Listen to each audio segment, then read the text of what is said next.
الرحمن الرحيم سبحان الذي سخر لنا هذا وما كنا له مقرنين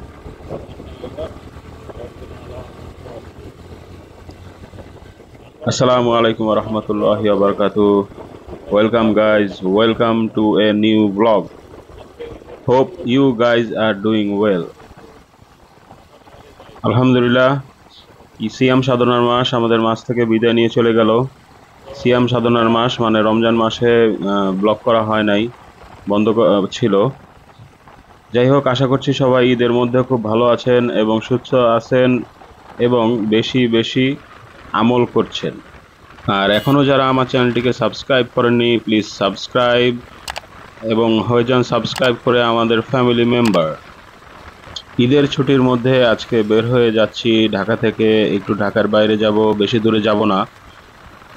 হাতের কাছেই আত্মীয়র বাড়ি আছে, মেঘনা নদী এবং দাউদকান্দি পার হওয়ার পরে প্রবাসী পল্লী আমি যেটাকে বলি সেটা হচ্ছে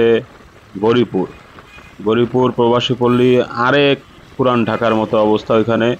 যাই হোক, পুরান ঢাকা কেন বললাম, আপনাদেরকে যাই দেখাবো ইনশাল্লাহ। সবাই আমার জন্য দোয়া করবেন। সবার কাছে দোয়া চাইলাম এই জন্য যে রমজান মাসে আমার খুব সমস্যা হয়েছিল।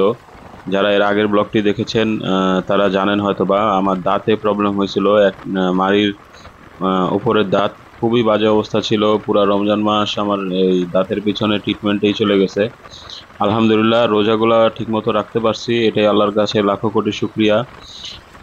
আর সবাই এই ঈদের মধ্যে কে কোথায় ঘুরতে যাচ্ছেন প্লিজ কমেন্টে জানান। কে কোন এলাকায় আছেন প্লিজ কমেন্টে জানান। প্রবাসী অঞ্চল কেমন কাটতেছে আপনাদের ঈদের ঘোরাঘুরি। যদিও ঈদের পরে হয়তোবা এই ভিডিওটি আপলোড হবে। আসেন এখান থেকে বের হই, টোলটা দিয়ে এখান থেকে বের হই।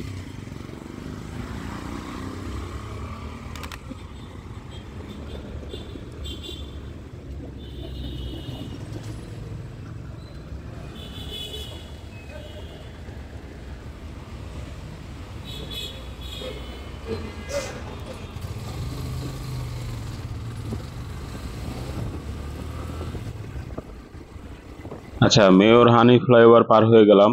এখন ঘড়িতে বাজে প্রায় 4টার সময় বের হয়েছি খিলগাঁও থেকে।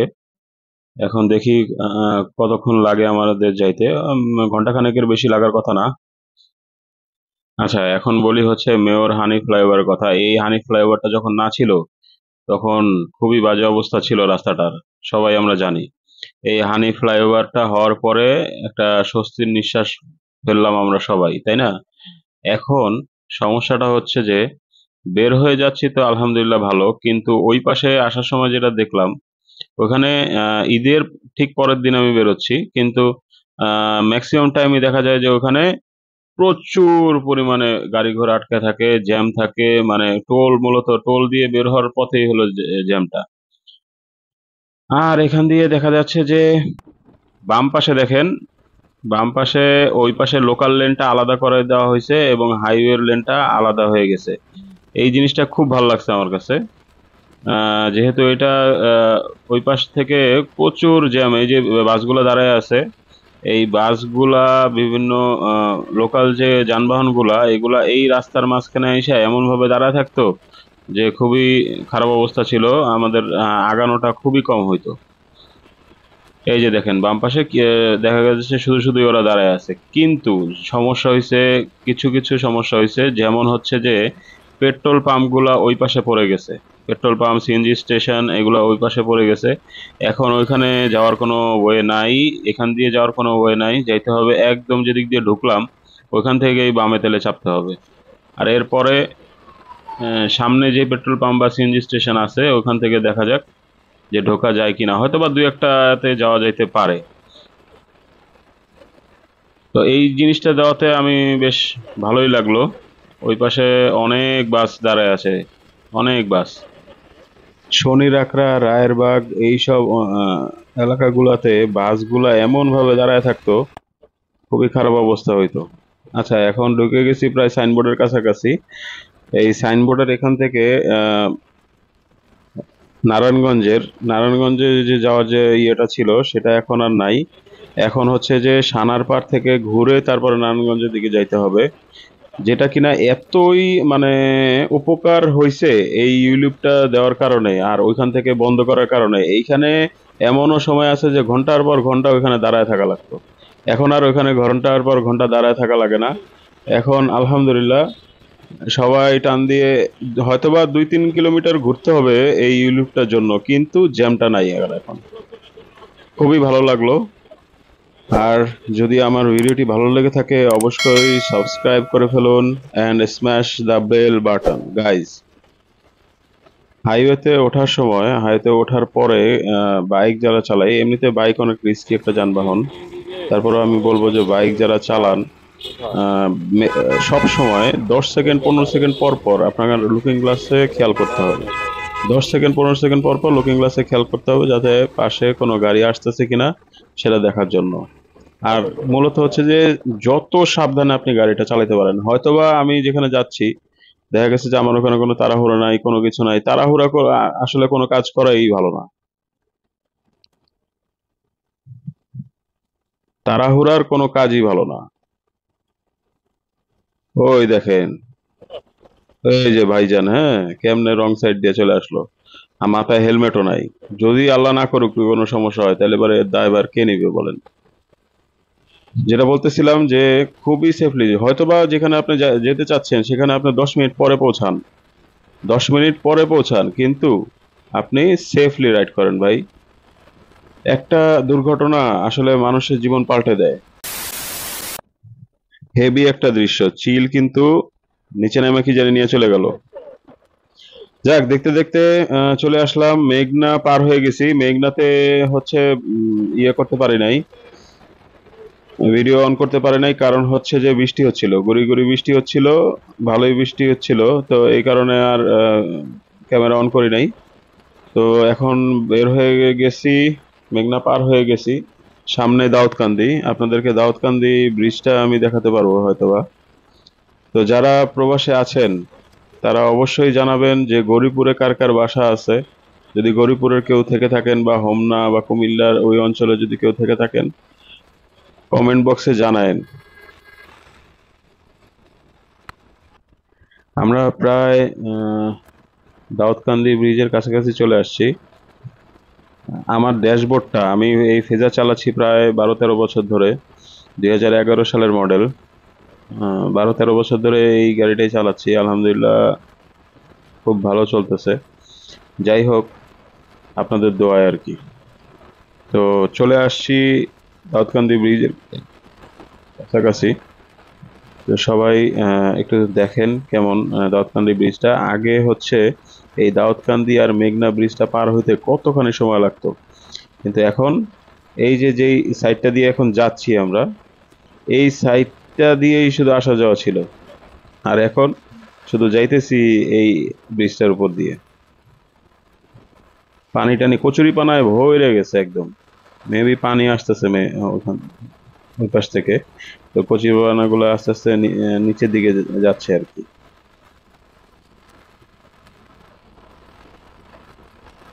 তো সবাই একটু এনজয় করেন ব্রিজটা। मेरे प्यारे मोहम्मद सल्लल्लाहु अलैहि वसल्लम, हम सब के प्यारे मोहम्मद सल्लल्लाहु अलैहि वसल्लम, सल्लल्लाहु अलैहि वसल्लम। आप पे दरूद व सलाम भेजूं मैं सुबह हो शाम, आप हैं प्यारे मोहम्मद सल्लल्लाहु अलैहि वसल्लम, सल्लल्लाहु अलैहि वसल्लम। ऐ लोगों मैं कहता हूँ अपनाओ सीरत नबवी, कुरान को दिल से लगाओ, नमाज को ना छोड़ो। मेरे प्यारे नबी ने अल्लाह का हुक्म माना, सजदों में मेरी उम्मत कहकर अल्लाह को मनाया। मेरे प्यारे मोहम्मद सल्लल्लाहु अलैहि वसल्लम, हम सब के प्यारे मोहम्मद सल्लल्लाहु अलैहि वसल्लम, सल्लल्लाहु अलैहि वसल्लम। मेरे प्यारे मोहम्मद सल्लल्लाहु अलैहि वसल्लम। দেখতে দেখতে আমরা আমাদের কাঙ্ক্ষিত জায়গায় পৌঁছে যাচ্ছি, বেশিক্ষণ লাগবে না, অল্প কিছুক্ষণ সময়ের মধ্যে আমরা পৌঁছে যাব গৌরীপুর। আচ্ছা, গৌরীপুরকে আমি প্রবাসী পল্লী কেন বলেছিলাম সেটা নিয়ে কথা বলতেছি। সেটা হচ্ছে যে গৌরীপুরের ম্যাক্সিমাম লোকজন কুমিল্লা, হোমনা বা এই আশপাশের যত লোকজন আছে সবাই হচ্ছে ম্যাক্সিমামই বিদেশে থাকে। বিদেশ থেকে টাকা পয়সা জমায় সবাই বাংলাদেশে পাঠায় এইখানটাতে। এই যেখানে যাচ্ছি এখানে সবাই জমি কিনছে, জমি কিনে সব মনে করেন যে 6 তলা, 8 তলা, 10 তলা এরকম ধরনের। এই যে দেখেন গৌরীপুরে এন্ট্রি করতেছি আমরা, উপরে সাইনবোর্ডে গৌরীপুর। আচ্ছা, এই 8 তলা, 10 তলা এখন আরো বড় বড় বিল্ডিং হচ্ছে। এবং এই যে গৌরীপুরটা, এই ব্রিজটার পরেই আমরা হাতের বাম পাশে ঢুকবো। এইখানে আসলে আপনি একটা জিনিস পাবেন, সেটা হলো জ্যাম খাবেন। জ্যাম আপনাকে খাইতেই হবে এখানে। হ্যাঁ, কোনোভাবেই আপনি এখান থেকে বাঁচতে পারবেন না। সিএনজি, অটো, বাস, অন্যান্য যানবাহন, হ্যাঁ, যদি নাও যায় তাও দাঁড়ায় থাকবে লোকজন নেওয়ার জন্য। এই জায়গার অবস্থা। আচ্ছা, যেটা বলতেছিলাম সেটা হচ্ছে যে এই যে বড় বড় হাই রাইজ বিল্ডিং, এটা সেটা, হ্যাঁ, বহুত কিছু বানাইছে এখানে লোকজন, কিন্তু মূলত এটা কোনো থানাই না। এখানে যে বিশাল এক বাজার আছে, এই বাজারটাতেও কোনো থানা, মানে এটা কোনো থানাও না, উপজেলাও না, কিন্তু অন্যান্য উপজেলাও দেখা গেছে যে এরকম ধরনের বাজার থাকে না অনেক উপজেলাতে। বের হয়ে গেলাম, জ্যাম ঠেলে বের হয়ে গেছি, সামনের দিকে যাচ্ছি। এই সামনে হচ্ছে ছাগল বাজারে যাব। না না, আপনারা মনে করেন না যে ছাগল, হ্যাঁ, ছাগল বাজার নামে একটা জায়গা আছে, ছাগল বাজারের ওখানে যাব। আবার আঙ্গাউরাও বলে। যাই হোক, চলে আসতেছি। আর পুরান ঢাকার মতো যে বলছিলাম যে পুরান ঢাকার সাথে তুলনা কেন করছিলাম, এটা ভিতরে গেলেই টের পাবেন। হয়তোবা আমার ভিতরে যাইতে আর বেশিক্ষণ লাগবে না, সাথে থাকেন। আর এখনো যারা আমার চ্যানেলটিকে সাবস্ক্রাইব করেনি, প্লিজ সাবস্ক্রাইব। ভিডিওটি ভালো লেগে থাকলে অবশ্যই শেয়ার করবেন, লাইক দিবেন এবং কমেন্ট ডাউন। আচ্ছা, এই অঞ্চলের, এই হোমনা এই পাশের অঞ্চলে আমার দেখা যতটুকু, সেটা হচ্ছে যে আমি যতদিন পর্যন্ত এখানে আসি, আমি অনেক ছোট, মানে ছোটবেলা কি, আমি ক্লাস 9-10 থেকে এই অঞ্চলে আসি। ম্যাক্সিমাম আমি দেখছি যে সবাই বিদেশে থাকে, আবার অনেক গরিব মানুষও আছে এখানে। আসলে সবকিছু মিলাই ম্যাক্সিমামই গরিব মানুষরাই তো আসলে ইয়েতে যায়।